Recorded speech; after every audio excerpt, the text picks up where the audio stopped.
¿Podemos comenzar?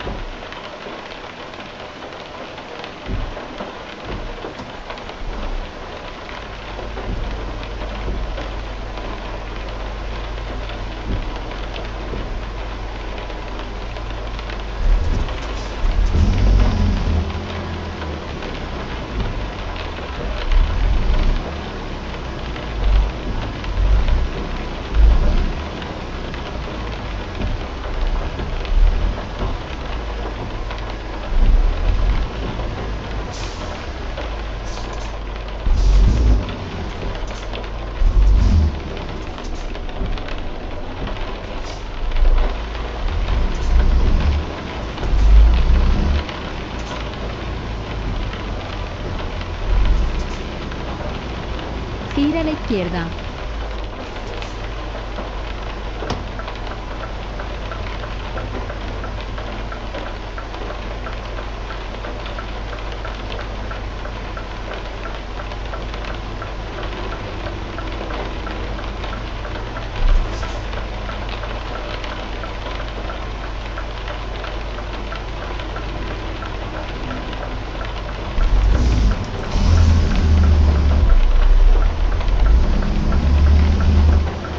Esté preparado para girar a la derecha. Gira a la derecha.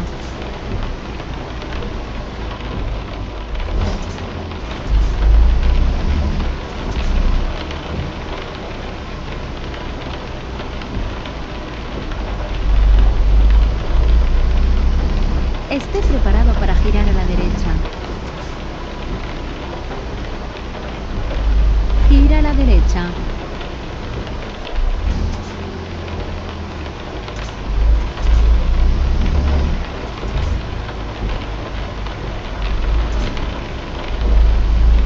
Gira a la derecha.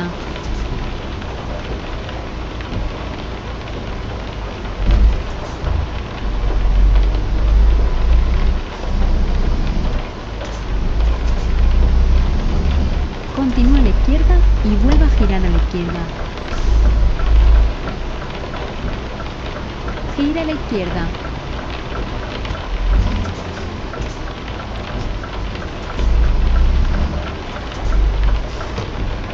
Gira a la izquierda.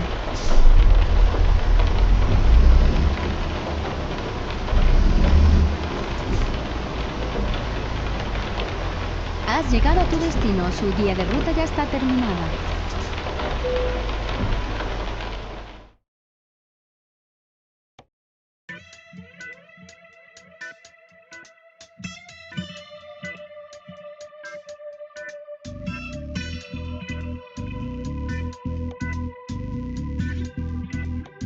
Disfruta del viaje.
Vayamos.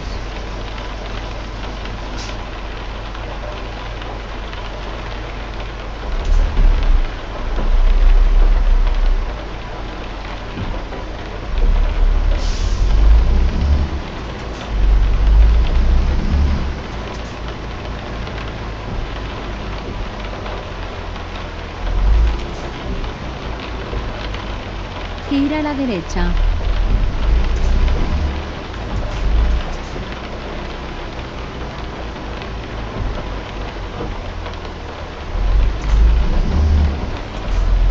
Gira a la derecha.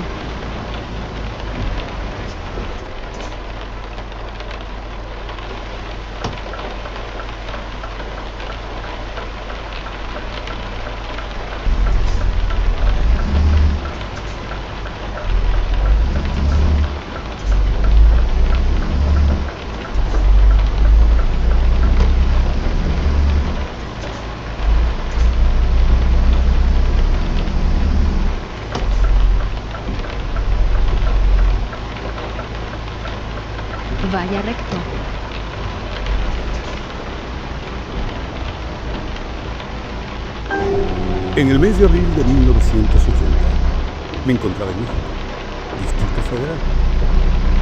Hacía escasos meses que había escrito mi primer libro referente a los Vaya descubrimientos recto. de los científicos de la NASA sobre la Santa Sábana de Turín. Y recuerdo que en una de mis intervenciones en la televisión azteca, concretamente en el prestigioso y popular programa informativo de Jacobo Zabludovsky, yo había comentado algunos pormenores sobre Vaya las recto. aterradoras torturas a que había sido sometido Jesús de Nazaret.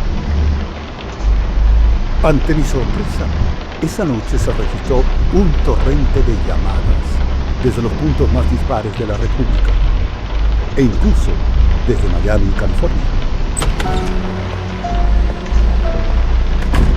Al regresar a mi hotel, la operadora del presidente Chapultepec me dio paso a una llamada que no olvidaré jamás.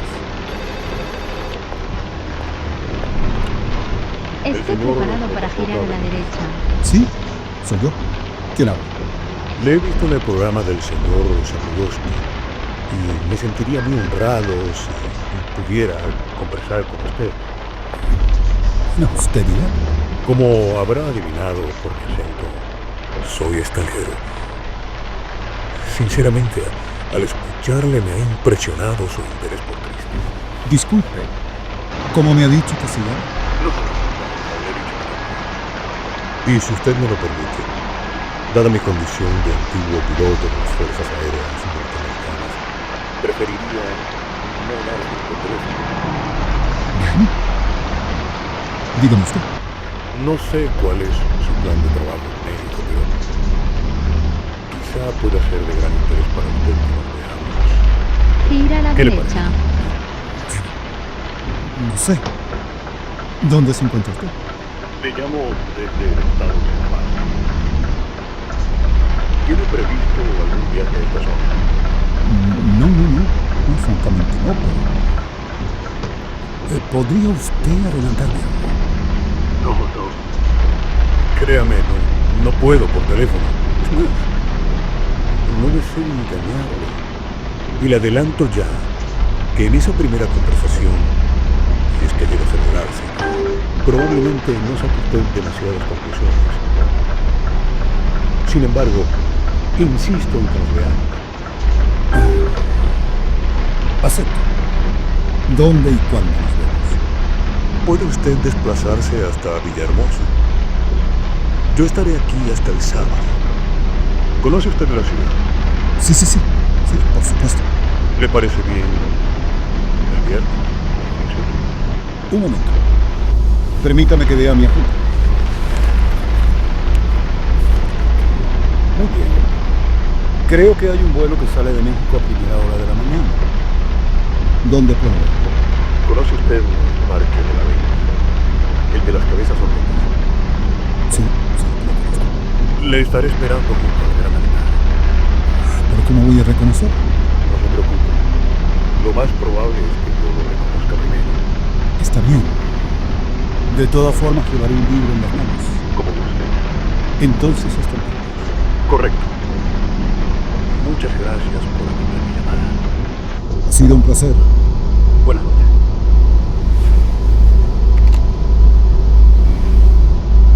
Al colgar el auricular, me vi asaltado por un enjambre de dudas. ¿Por qué había aceptado tan rápidamente? ¿Qué seguridad tenía de que aquel supuesto extranjero fuera un piloto retirado de las Fuerzas Aéreas Norteamericanas? ¿Y si todo hubiera sido una broma? Pero al mismo tiempo algo me decía que debía acudir a Villahermosa. El tono de la voz de aquel hombre me hacía intuir que estaba ante una persona sincera. ¿Pero qué quería comunicarme? ¿Por qué citó mi interés por Cristo? ¿Qué tenía que ver un veterano militar con este asunto? Opté por una solución práctica. Olvidarme hasta el viernes 18 de abril.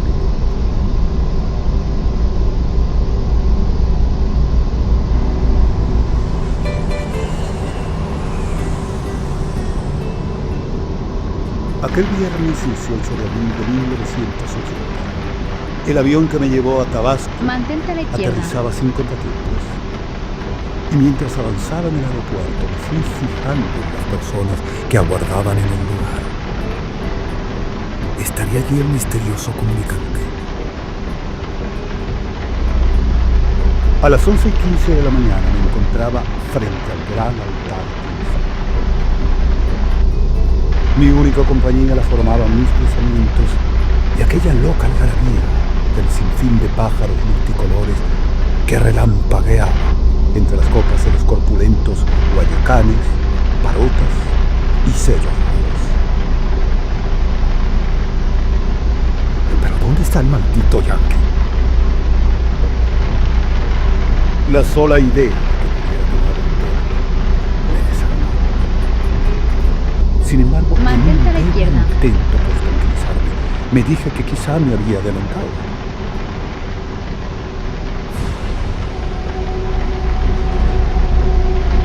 Repentinamente, un hombre apareció por detrás de la gran mora de piedra. Ambos permanecimos inmóviles durante unos Continúa a la segundos, derecha y observando. vuelve a seguir a la derecha. Jamás olvidaré aquellos instantes. Ante mí tenía un individuo de Salga a la considerable derecha. altura. Quizá alcanzase un 80 metros, con el cabello cano y vistiendo una guayabera y unos pantalones igualmente largos. Respiré aliviado. Sin duda, aquel era mi anónimo comunicante. Buenos días.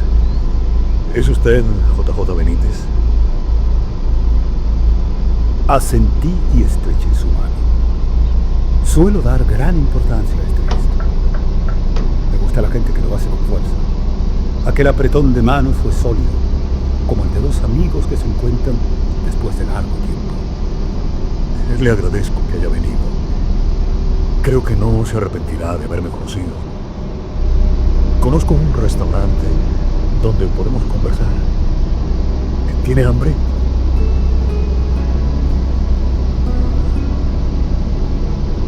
¿Usted dirá? En primer lugar, quiero recordarle lo que ya le dije por teléfono. Es posible que se sienta decepcionado después de esta primera conversación. ¿Por qué? Quiero ser muy sincero con usted. Yo apenas le conozco. No sé hasta dónde pueda llegar su honestidad. Para poner en sus manos la información que poseo, es preciso que usted me demuestre que confía en mí. Por eso, y le ruego que no se alarme, necesito probar y estar seguro de su firmeza de espíritu y sobre todo de su interés por Cristo. Permítame un par de preguntas, señor. Si no le molesta, llámeme mayor.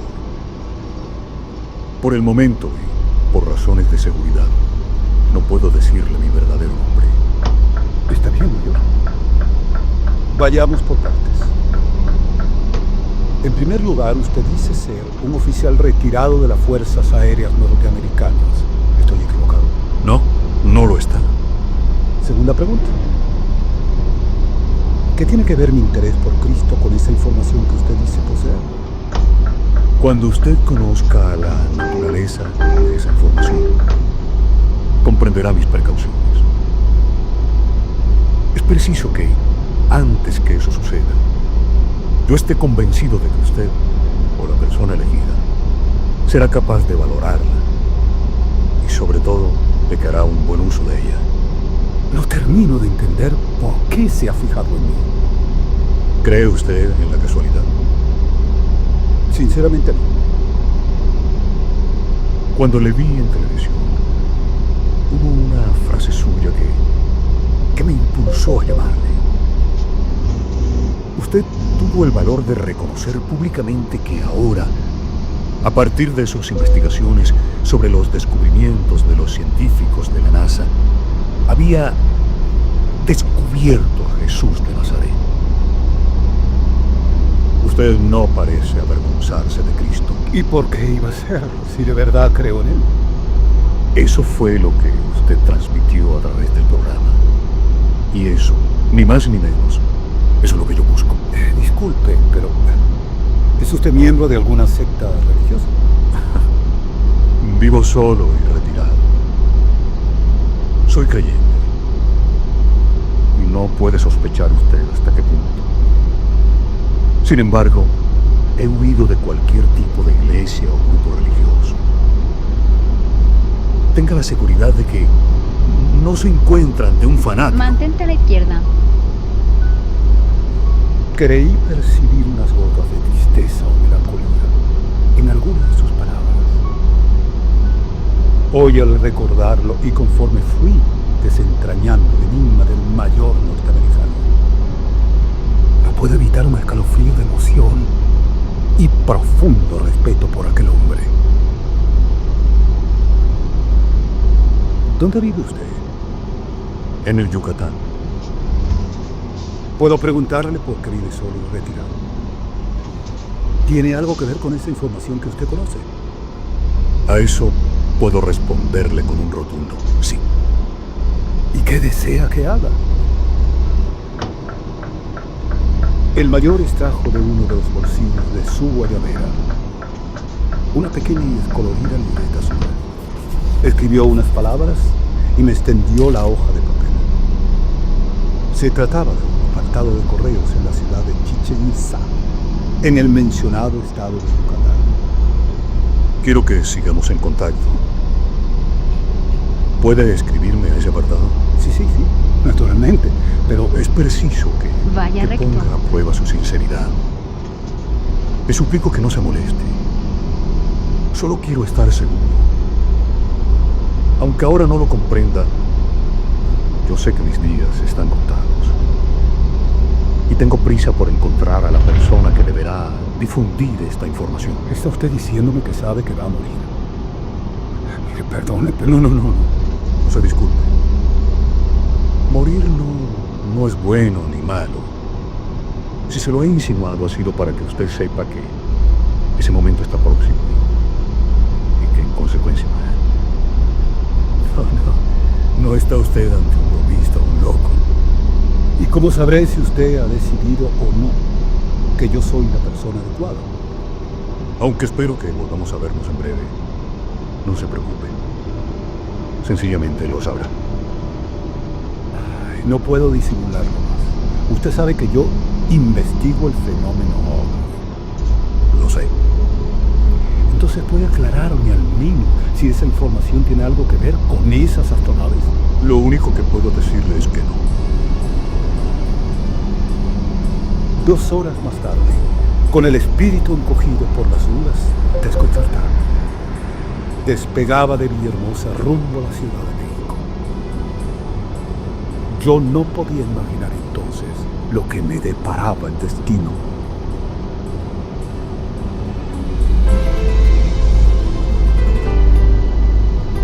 A mi regreso de España y por espacio de varios meses, el mayor y yo cruzamos una serie de cartas. Por aquellas fechas mis actividades en la investigación OVNI habían alcanzado ya un volumen y una penetración lo suficientemente destacados como para atentar a los diversos servicios de inteligencia que actúan en mi país. Sabía que mi teléfono se hallaba intervenido y que en muy contadas ocasiones habían seguido muy de cerca mis correrías y todas mis entrevistas. Lo que nunca supieron estos sabuesos es que en previsión de que mi correspondencia pudiera ser interceptada, yo había alquilado un determinado apartado de correos, aprovechando para ello la complicidad de un buen amigo, que figuró siempre como legítimo usuario de dicho apartado postal. Por otra parte, y aunque las cartas del mayor hubieran caído en manos de los servicios de inteligencia, dudo mucho que el contenido de las mismas pudiera llamarles la atención, porque sus amables escritos iban enfocados siempre hacia un más intenso y extenso conocimiento de mi forma de pensar, de mis inquietudes y especialmente de mis pasos e investigaciones en torno a la pasión y muerte de Cristo. Y llegó el otoño de 1980. Y a mis esperanzas de obtener algún indicio sobre el impenetrable secreto del mayor se habían ido debilitando. Fue entonces cuando recibí aquella lacónica carta, casi telegráfica, en la que mi amigo me rogaba que lo dejara todo y volara hasta la ciudad de Mérida, en el estado de Yucatán. Durante varios días me debatí en una angustiosa zozobra. ¿Qué debía hacer? Es que el mayor se había decidido a hablarme con claridad. Finalmente decidí volar a América para presentar mis últimos libros, empezando por Bogotá. Al concluir mis obligaciones en Colombia, cancelé mis compromisos en Caracas, volando en el más riguroso incógnito hasta Yucatán.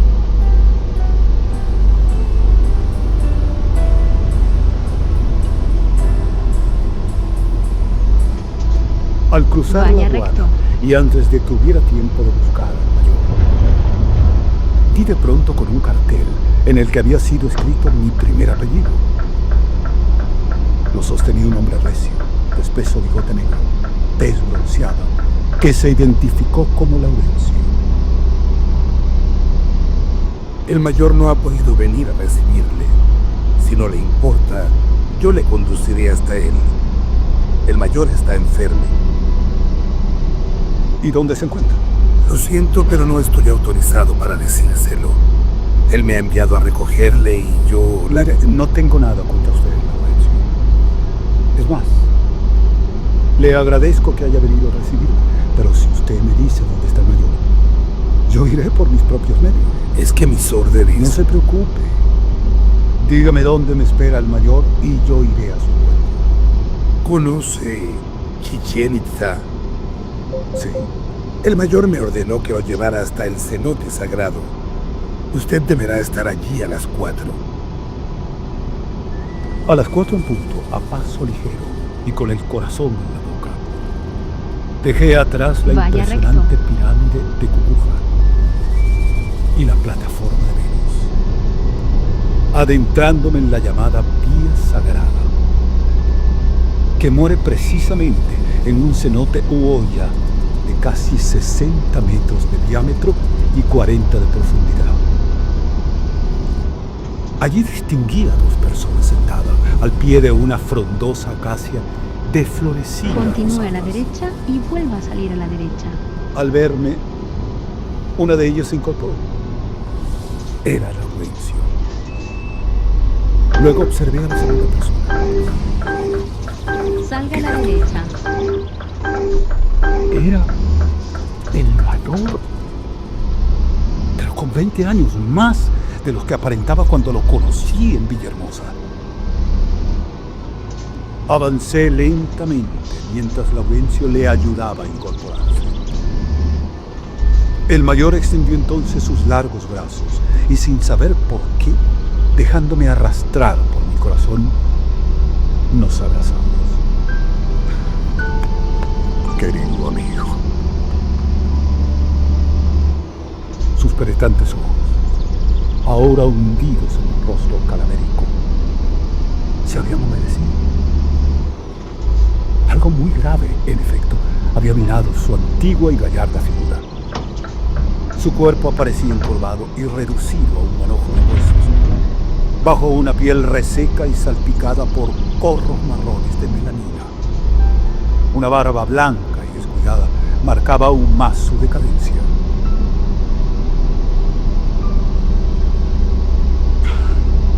En este sobre blanco tienes la primera entrega de mi secreto. El resto llegará a tu poder cuando yo muera. Está cerrado. ¿Puedo abrirlo? Te suplicaría que lo hicieras lejos de aquí. Quizá en el avión. Gracias. Es preciso que comprendas que tu búsqueda Empieza ahora mi búsqueda.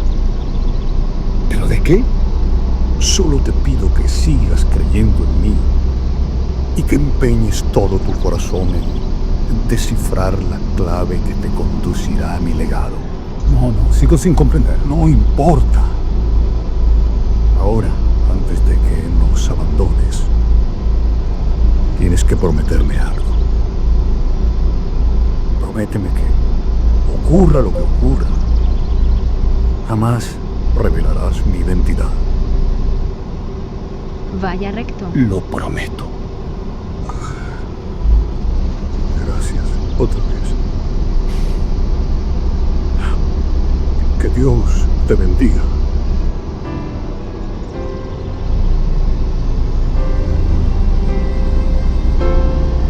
Aquella fue la segunda y última vez que vi con vida al mayor.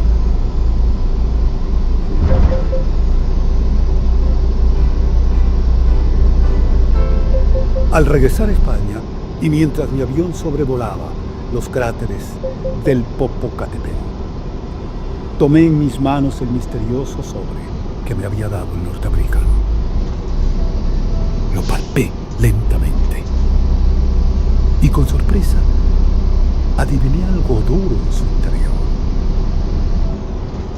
Procedí a abrirlo con todo el cuidado de que fui capaz. Al ver su interior, la decepción estuvo a punto de provocarme un paro cardíaco. ¿Qué? ¿Estaba vacío? O mejor dicho, casi vacío. Continúa Minuciosamente a la pegada a derecha las y vuelva a seguir paredes a la del sobre, derecha. mediante una transparente tira de zinc adhesiva, había una llave. Salga a la derecha. Aquella pieza no presentaba un solo signo o inscripción que permitiera algún tipo de identificación. Había sido usada, eso estaba claro. ¿Pero dónde? Y de nuevo recordé las palabras del mayor. Aquí tienes la primera entrega. El resto llegará a tu poder cuando yo muera. Lo único claro de todo aquel embrollo era que la información en cuestión debía de guardar alguna relación con aquella llave. ¿Pero cuál?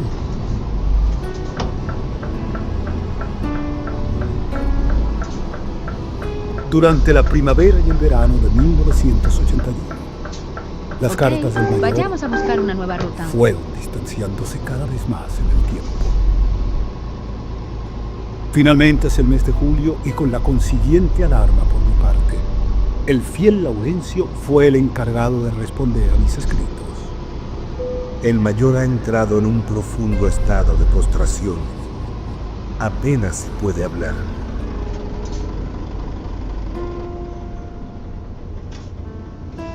El 7 de septiembre de 1981, fecha de mi cumpleaños, llegó a mi poder una nueva carta procedente de Chichén Itzá. En unas lacónicas frases, Laurencio me anunciaba lo siguiente. Tengo el doloroso deber de comunicarle que nuestro común hermano, el mayor, falleció el pasado 28 de agosto. Siguiendo sus instrucciones, le adjunto un sobre que solo usted deberá abrir.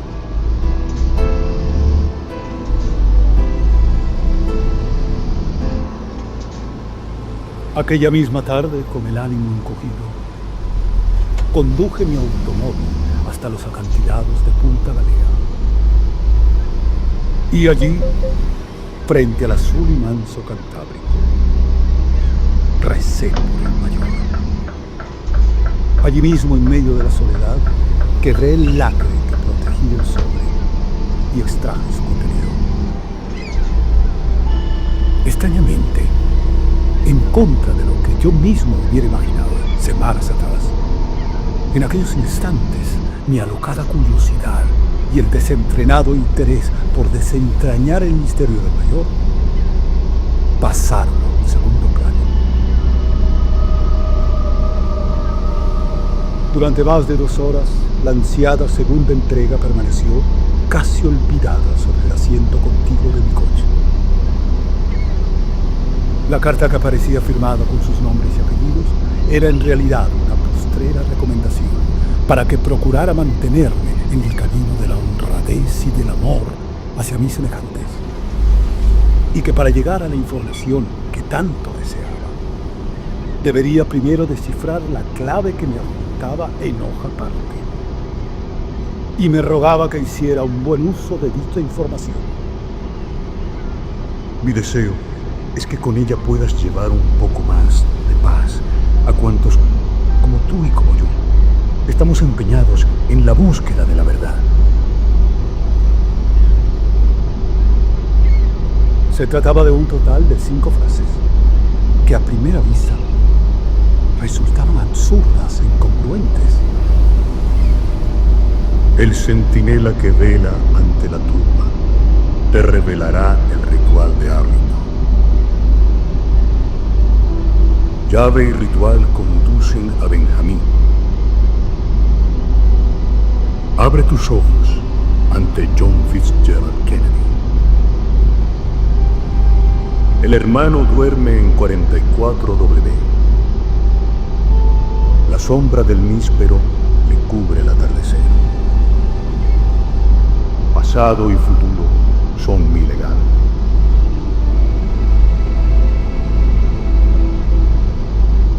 La llave debería conducirme a Benjamín. ¿Pero qué o quién era Benjamín? Por casi 3 semanas desmenucé frase por frase y palabra por palabra. Llevé a cabo los más disparatados cambios, saltos en las frases, buscando un sentido más lógico. Fue inútil. Esta situación empezaba a rozar los pocos deseables límites de la obsesión y no podía continuar. ¿Qué tenía realmente entre las manos? ¿A qué conclusiones había llegado? Desgraciadamente, podían limitarse a un par de pistas. Primero, Arlington es un cementerio norteamericano, célebre camposanto de los héroes de guerra de aquella nación. Me documenté cuanto pude y comprobé en efecto que en dicho lugar existe una tumba que guarda los restos de un soldado desconocido. Por pura lógica, deduje que dicha tumba estaría custodiada Mantente o a la vigilada por algunos guardias de honor. ¿Podía referirse el mayor a dicho centinela? Segundo, también en el Cementerio Nacional de Arlington está enterrado el presidente Kennedy. ¿Pero por qué debía abrir mis ojos ante John Fitzgerald Kennedy? Estos eran los únicos puntos en común que yo había sido capaz de tachar. No había vuelta de hoja. El primer paso tenía que ser el desciframiento del maldito ritual. No había otra solución. Tenía que volar a Estados Unidos y enfrentarme al problema a cuerpo descubierto. A las 9 de la mañana del día siguiente de mi llegada a Washington, 12 de octubre, con mis cámaras al hombro y un inocente aire de turista despistado, me encontraba a las puertas del Cementerio Nacional de Arlington. Allí, una amable funcionaria me señaló el camino más corto para localizar la tumba del soldado desconocido. Una leve y fresca brisa procedente del río Potomac había empezado a mecer las ramas de los álamos y asbestos que se alinean a ambos lados del drive o paseo de McKinley. A los pocos minutos, y temblando de emoción, divisé las plazas de Winston y Otis, e inmediatamente detrás de la tumba a la que sin duda hacía referencia el mensaje de mi amigo el mayor,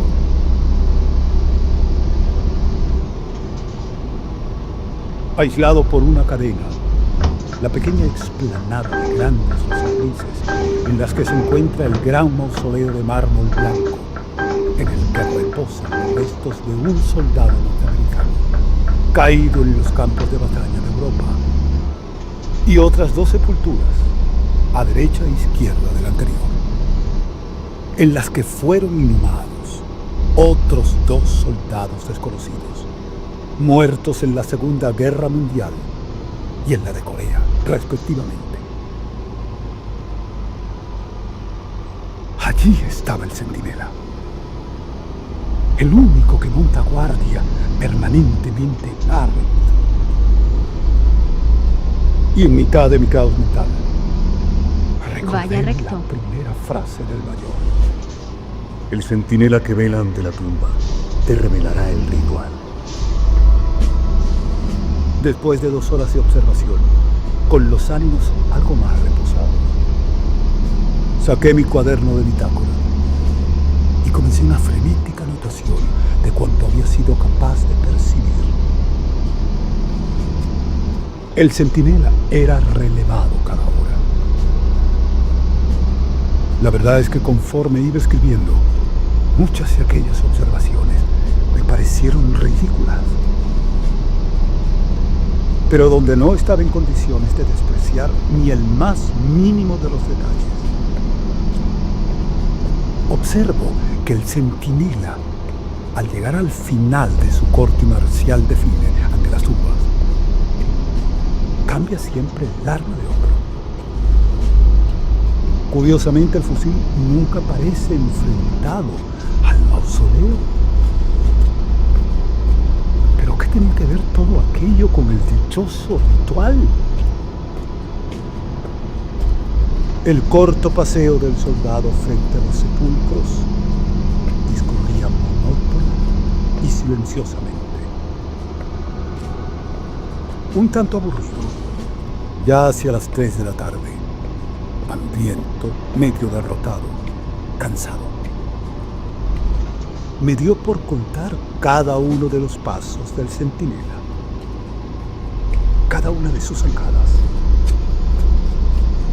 Al llegar a 21, el soldado se detuvo. Hizo una pausa. Giró. Cambió de lado el fusil. Nueva pausa y prosiguió el desfile. 2, 4, 12, 20, 21. 21. Dios. 21. ¿He contado bien? Ese centinela me ha dado 21 pasos. No me he equivocado, pensé. 21. Seguro. 21 pasos y 21 segundos.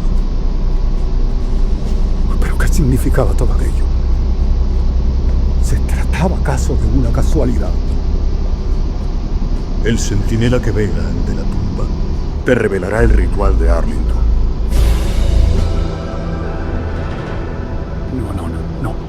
No puede ser una casualidad. No. ¿Pero por qué 21? Esté preparado para girar a ¿Qué la derecha. significa el número 21?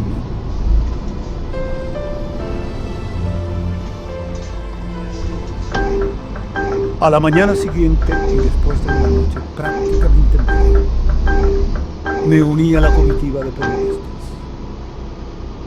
Aunque mis pensamientos seguían fijos en la tumba del soldado desconocido y en aquel misterioso número 21, opté por aprovechar aquella irrepetible oportunidad de visitar el interior de la Casa Blanca y contemplar de cerca al presidente Reagan, al general y secretario de Estado y, por supuesto, a los reyes de mi país.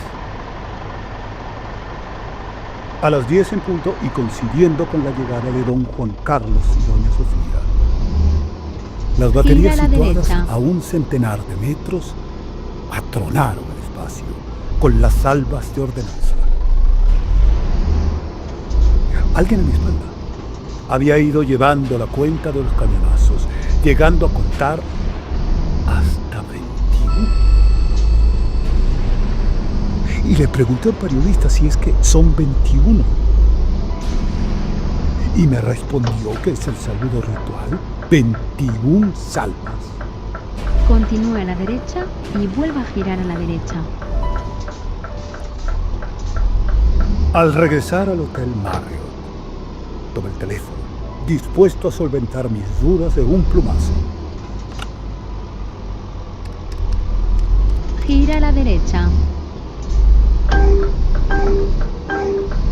¿Me comunica con Mr. Wilton, por favor? ¿Aló? Mr. Wilton. Mire, yo tengo entendido que es usted el encargado de Relaciones Públicas y Prensa en el Cementerio Nacional de Arlington. Así es. Mire usted, soy periodista español y deseaba preguntarle si el número 21 guarda relación con algún ritual. ¿Se refiere usted a la tumba del soldado desconocido? Sí. Efectivamente, el ritual de Arlington se basa precisamente en ese Continúe a la izquierda y Como vuelva a usted girar sabe. a la izquierda. El saludo a los más altos dignatarios se basa en el número 21. Gira a la izquierda. Disculpe mi insistencia, por favor. ¿Pero está usted seguro? Naturalmente.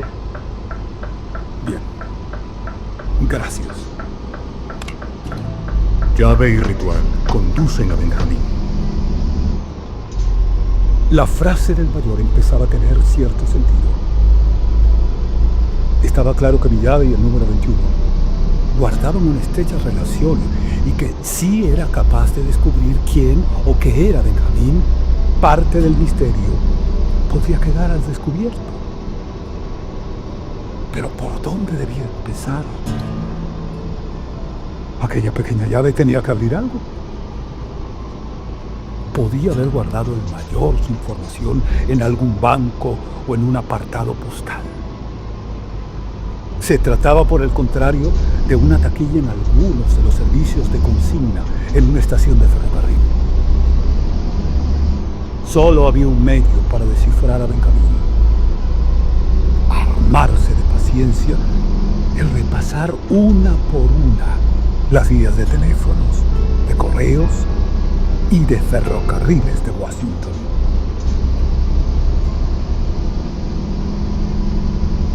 A pesar de mi intensa dedicación al asunto del mayor norteamericano, yo no había olvidado el tema de los fascinantes descubrimientos de los científicos de la NASA en los ojos de la Virgen de Guadalupe.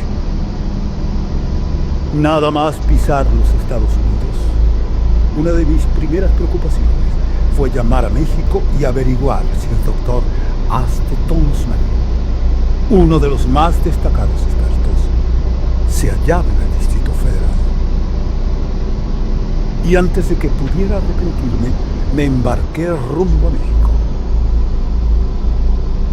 Aquel miércoles 14 de octubre de 1981 iba a empezar para mí una segunda aventura que meses más tarde quedaría reflejada en mi libro número 14, El misterio de Guadalupe.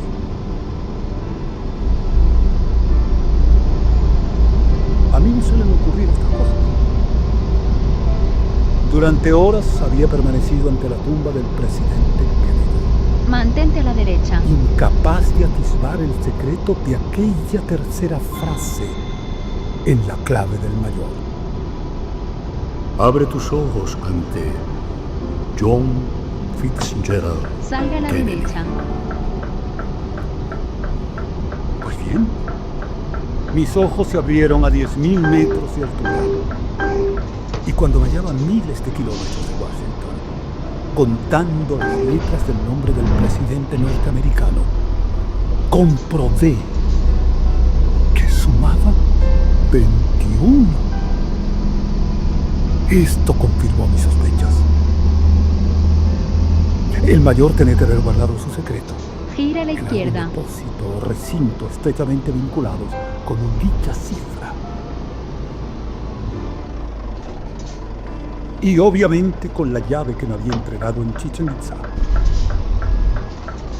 Consideré también la posibilidad de que Benjamín fuera algún familiar o amigo del mayor. Pero en este caso, ¿Qué pintaban en todo aquello el número y la llave?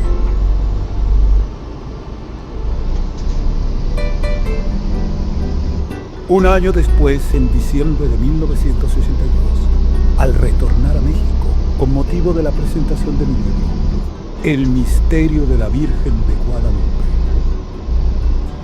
me enteré que Laurencio y su mujer habían abandonado la ciudad de Chichén Itzá poco después del fallecimiento del mayor. Mis primeros pasos en aquel invierno de 1982 fueron encaminados a la localización de la tumba de mi amigo. Allí, frente a la modesta cruz de madera, sostuve con el mayor mi último diálogo, agradeciéndole que hubiera puesto en mis manos su mayor y más preciado tesoro.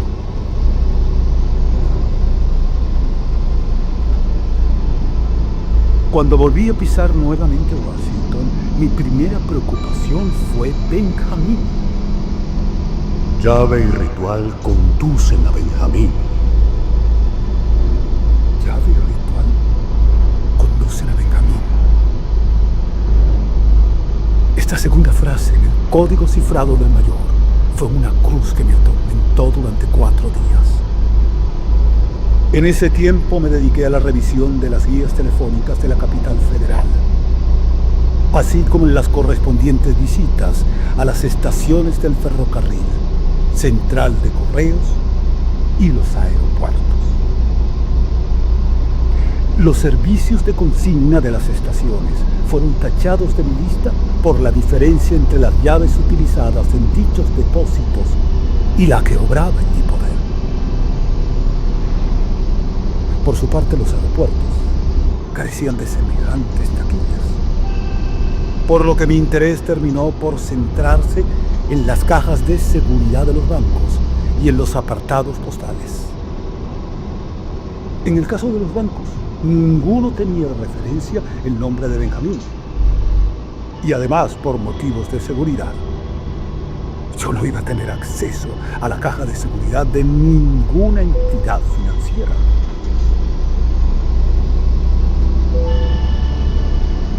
El segundo frente consistió en chequear las direcciones de las 2 centrales y 58 sucursales de correos de la ciudad. En la sede principal del Servicio Postal de Estados Unidos, que viene a ser el cerebro central del servicio de correos de todo el país, leí la larga lista de estaciones postales radicadas en Washington en busca de algún indicio sobre el refractario nombre de Benjamín. Y sin pasar de la primera sucursal, en la lista aparecía lo siguiente: box número 1-999, estación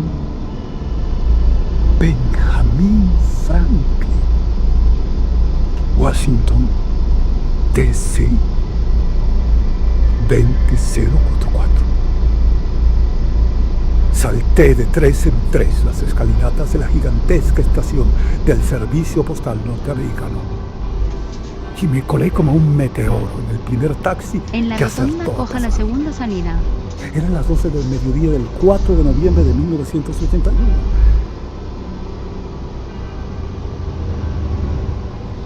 Mientras me aproximaba a la calle Benjamín Franklin, volví sobre la clave del mayor.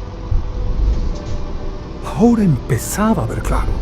Salga ahora. Mi llave y el ritual conducen a Benjamín. De las 60 oficinas de correo de todo Washington, solo una se encuentra en una calle con el nombre de Benjamín. Y curiosamente también en esa, y solo en esa, se hallaba el apartado de correos número 21. Pero a medio trayecto mi gozo se vio en un pozo. Había olvidado la llave en el hotel. El día 5 estaba frente a la estación de correos Benjamín Franklin.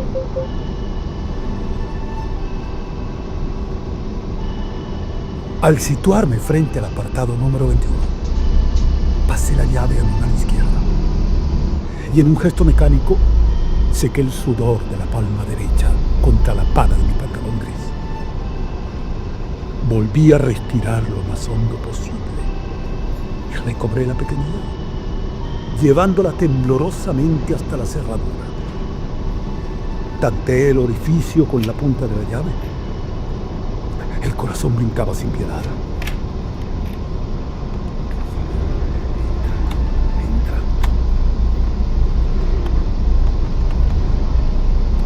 Me dieron ganas de gritar. La llave había entrado. En realidad no era mi mano derecha la que sujetaba la llave, era mi corazón, mi cerebro, todo Continúe a mi la ser. derecha y vuelva a girar a la derecha. Tragué saliva e intenté abrir. Por más que tiré hacia afuera, la portezuela metálica no Gira a la respondió. derecha. Sentí como otra ola de sangre golpeaba mi estómago. ¿Qué está pasando? La llave había entrado en la ranura. ¿Por qué no conseguí abrir el apartado?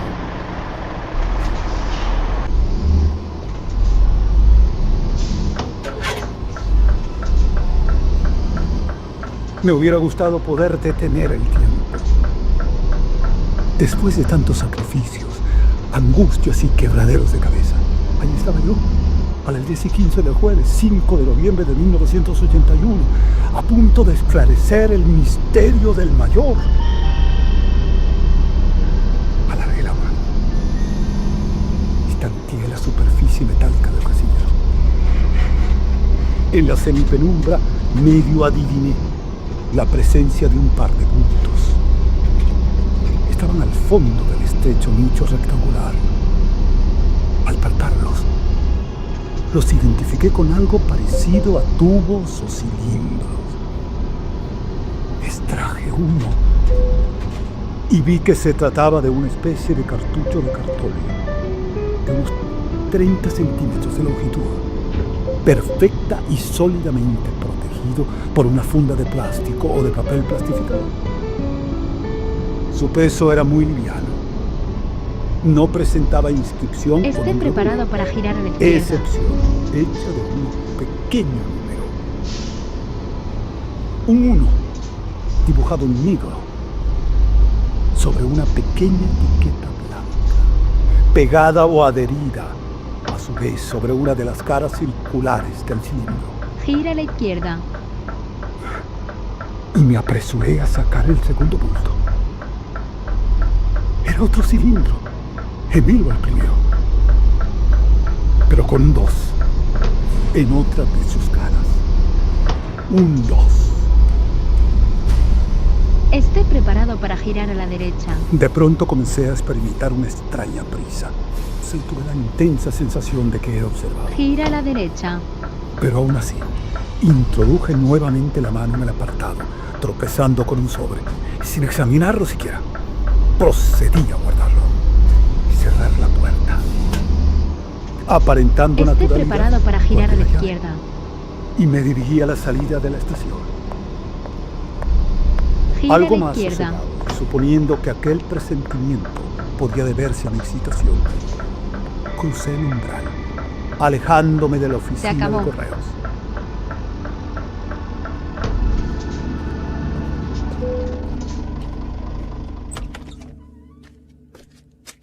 Tres cuartos de hora más tarde, entraba en mi habitación del hotel, colgando en el pomo de la puerta el cartel verde de "No molesten". Lo he conseguido. Lo doy todo por bien empleado. Tiempo, dinero, soledad.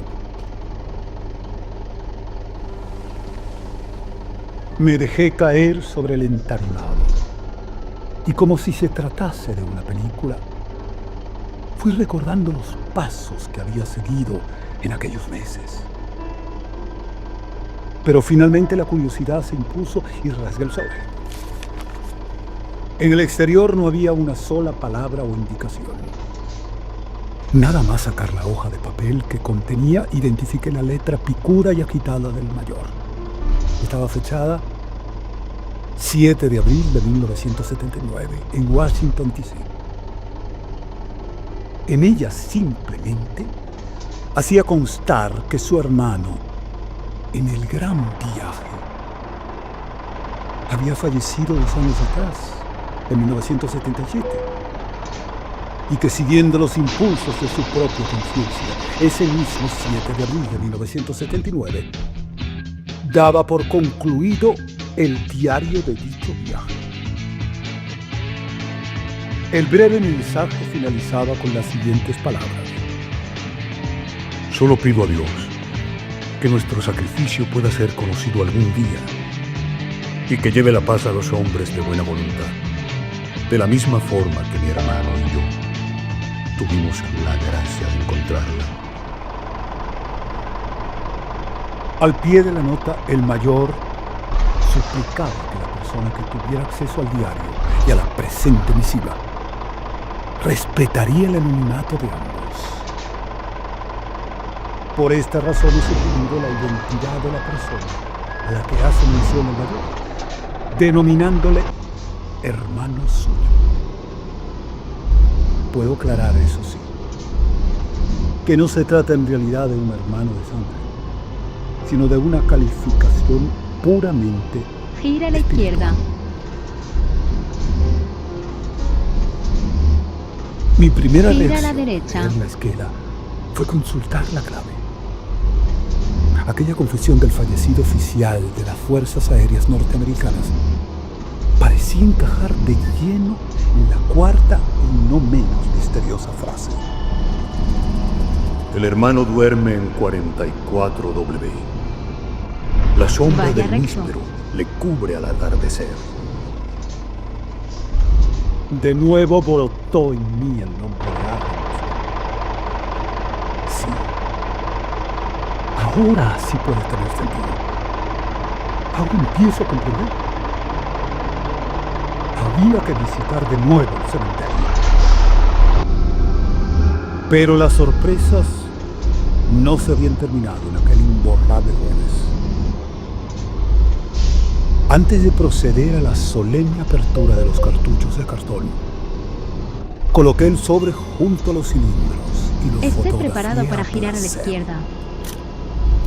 Acto seguido, y tras comprobar que el plástico protector no Gira a la ofrecía el izquierda. menor resquicio por donde empezar la labor de extracción, tomé una de mis cuchillos de afeitar y delicadamente separé el círculo que cubría una de las caras del cilindro. Precisamente la opuesta a la que presentaba aquella pequeña etiqueta como el número 1. Nerviosamente palpé el cartón y me vi obligado a sajarlo por su circunferencia. Una hora después, la pertinaz tapadera saltaba al fin, dejando al descubierto el interior del tubo, apareciendo ante mí un mazo de papeles perfectamente enrollados.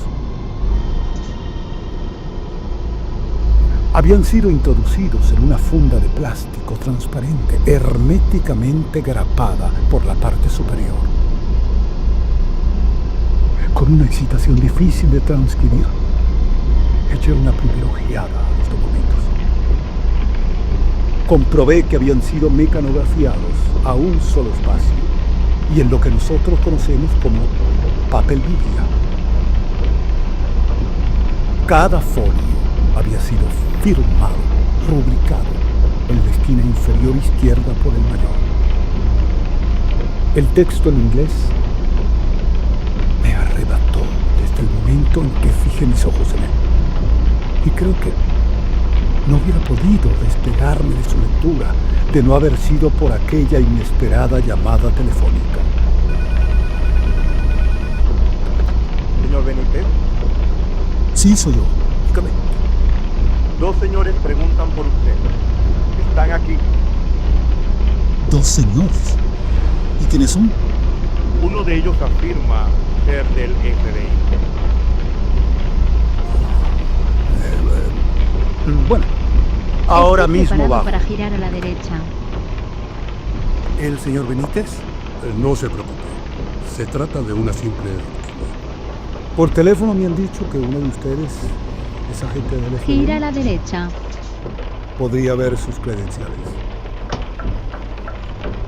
Ambos sacaron instantáneamente del interior de sus chaquetas sendas carteras de plástico negro. En la primera pude leer con caracteres que destacaban sobre el resto las palabras Federal Bureau of Investigation. Aquello en efecto correspondía a las famosas siglas FBI, u Oficina Federal de Investigación. En la segunda credencial pude leer, en cambio, Departamento de Estado, Oficina de Prensa y algo así como una dirección.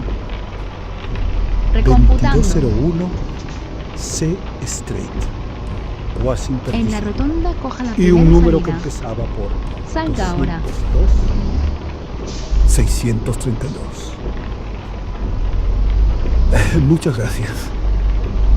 Bien, ustedes dirán. Buscando una nueva ruta. Sabemos quién es usted y conocemos igualmente su condición de periodista español. Gira a la derecha. Eso replicó el miembro del FBI, al tiempo que abría una pequeña libreta y rechazaba amablemente uno de mis cigarrillos. Y se nos ha comunicado que el pasado martes, a las 11:15 de la mañana, usted se interesó por los posibles parientes del mayor. Queríamos averiguar si estos datos son correctos. Sí. Efectivamente lo son. En ese caso, nos gustaría saber por qué tiene usted ese interés por la familia del mayor. Continúa Bueno, a la en derecha realidad, y es vuelva una a vieja girar a la historia. derecha. Conocí al mayor en uno de mis viajes a México Gira a la y derecha. entablé con él una sincera amistad. Nos escribimos y bueno, hace unas semanas, al visitar nuevamente aquel país, supe que había fallecido. Sin pestañear, sostuve la desconcertada mirada de Yankee. Quizá esperaba otra versión y al comprobar que le Esté decía la preparado verdad, para girar a la izquierda. cuando menos parte de la verdad, Gira a la se mostró izquierda. indeciso. Ese fue su primer error. Antes de que acertara a formular una nueva pregunta, aproveché aquellos segundos y tomé la iniciativa. Esté Muy bien, preparado ustedes para sabrán girar a también la que derecha. yo soy investigador, ¿no? Y escritor del fenómeno OVNI. Gire a la derecha En cierta y vuelva ocasión, a girar a el la mayor izquierda. me dio a entender que sabía de cierta información relacionada con este tema, claro. Gira a la Y izquierda. me dio el nombre de un compañero que reside en los Estados Unidos. Él me daría los datos, siempre y cuando yo supiera esperar a que falleciera el mayor. ¿Puede decirnos el nombre de esa persona? Miren, Esté preparado para girar a la disculpe, la izquierda. verdad es que no me gustaría perjudicar a nadie. No se Gira a la preocupe. izquierda. No, está bien. No tengo inconveniente en darles el nombre de esa persona que busco. Siempre y cuando ustedes me mantengan al margen y respondan a una pregunta. Fue un buen viaje. ¿De qué se trata? ¿Podrían ustedes proporcionarme una pista sobre algún familiar del mayor? ¿O sobre ese amigo, el que trato de localizar? Trato hecho. Díganos, ¿cómo se llama esa persona con la que usted debe contactar? Al tomar nota del nombre y primer apellido del hermano de viaje del mayor, Comencemos. el agente titubeó y cruzó una nueva y fugaz mirada con su acompañante. Ese fue su segundo error. Aquella casi imperceptible vacilación terminó por alertarme a mí. En ese instante comencé a tomar conciencia de que me había aventurado en un asunto sumamente peligroso. Aquellos individuos sabían mucho más de lo que decían. Pero lo peor no era eso. Lo dramático es que tenía en mi poder una información que empezaba a quemarme las manos, por la que los servicios de inteligencia de los Estados Unidos hubieran sido capaces de todo. ¿Y qué hay de esa pista? Lea usted. Es todo lo que podemos decir. Creemos que se trata de uno de los parientes del mayor. Oiga, pero aquí solo leo el nombre de la ciudad de Nueva York. Y 2 apellidos. Pero es que no pueden decirme algo más. Esté preparado para girar a la No, izquierda. señor Benítez. Nada Gire a la más. izquierda. Los individuos se pusieron en pie y tras desearme suerte se alejaron hacia la puerta de salida. Sin quererlo, aquellos gorilas me habían brindado la mejor de las excusas para salir de Washington a toda prisa.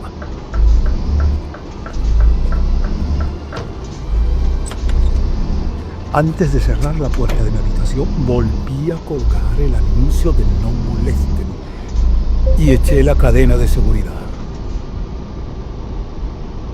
Las rodillas empezaron entonces a temblarme y tuve que dejarme caer sobre la cama. Supongo que mi perturbación se debía en parte a aquella, digamos, delicada visita y sobre todo a lo que contenía aquel primer cilindro. No sé el tiempo que permanecí tumbado en la cama, con la vista perdida en la penumbra de mi habitación. Una cosa sí estaba clara en todo aquel lugar. Ahora más que nunca tendría que actuar con pies de plomo.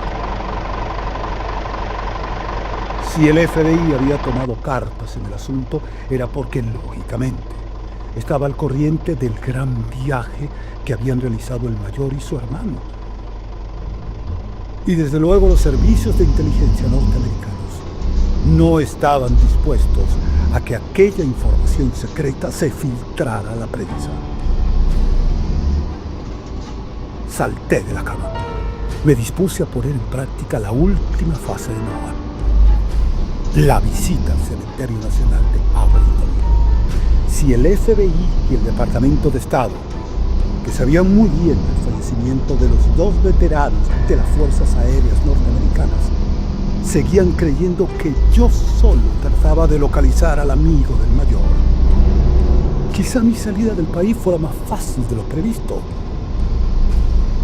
Esta fue la resolución más importante que terminé por adoptar en aquel mediodía del jueves 5 de noviembre de 1981. Pero cuando me disponía a abandonar la habitación, la prudencia me obligó a asomarme a la ventana. Y allí, aparcado junto a la acera de la fachada del hotel, seguí el automóvil sedán de color azul metalizado de los agentes que me habían visitado. Reflexioné. Vaya recto. Si me arriesgo a salir ahora, ¿qué puede ocurrir? ¿Qué podía ser?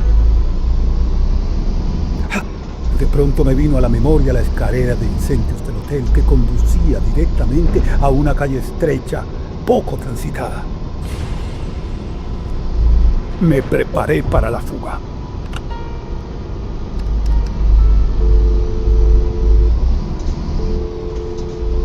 Le habla JJ Benítez. Estoy fatigado y deseo dormir. Por favor, no me pase ninguna llamada y envíeme un frugal almuerzo. Despiérteme a las 6:30 p.m. Muchísimas gracias. Deje allí la mesa, yo mismo la sacaré al pasillo cuando despierte. Gracias.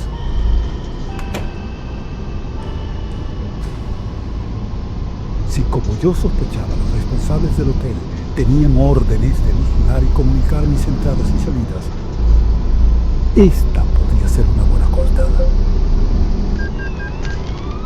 Tras asegurarme que la puerta de mi habitación con el cartel de no molesten quedaba perfectamente cerrada, guardé la llave y me precipité a bajar las escaleras con mi bolsa de cámaras.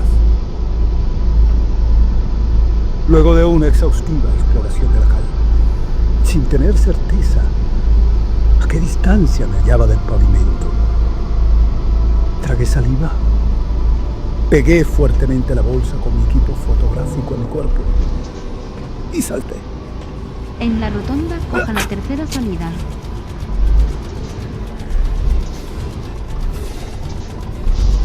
Pocas veces me he incorporado a tanta velocidad. La fortuna parecía aún de mi lado. La callejuela seguía Salga ahora. solitaria. Me alejé hacia el cruce que se alineaba al fondo. 20 minutos más tarde, un taxi me situaba en el Memorial Drive, a las puertas mismas del cementerio. Y poco después le expliqué a una de las funcionarias que mi propósito era localizar la tumba de un viejo amigo. ¿Conoce el cementerio? No mucho.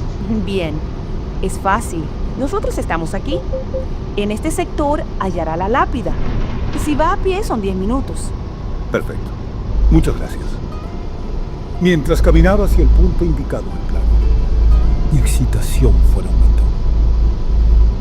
Si las indicaciones de la funcionaria no estaban equivocadas, debí encontrarme a poco más de 300 metros de la sepultura. Al repasar el mapa, advertí otro detalle que precipitó mi alegría.